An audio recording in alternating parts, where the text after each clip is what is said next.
కృపామయుడును విమోచనకు కారణమైన యేసుక్రీస్తు ప్రభు వారి ప్రేమ కలిగిన నామంలో మీ అందరికీ వందనాలు, శుభాలు.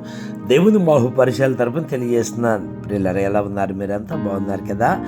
సంతోషంగా క్షేమంగా ఉన్నారు కదా? ఆగస్టు నెల 23వ తారీఖు ఆదివారపు దినమున ప్రభు మనల్ని ప్రేమించి మనకు అనుగ్రహిస్తున్న అనుదిన ఆహారము పరిశుద్ధ గ్రంథంలో నుండి రోమిలికి రాసిన పత్రిక 3వ అధ్యాయము 24వ వచనం.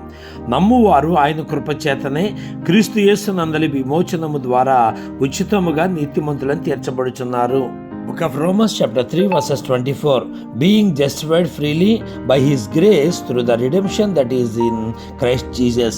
Amen. అపోస్తలుడైన పౌలు రోమా సంఘానికి తెలియజేసిన ఒక ఆశీర్వాదకరమైన విషయం ఏమని, నమ్మువారు ఆయన కృపచేతనే క్రీస్తు యేసు నందలి విమోచనము ద్వారా ఉచితముగా నీతిమంతులని తీర్చబడుచున్నారట.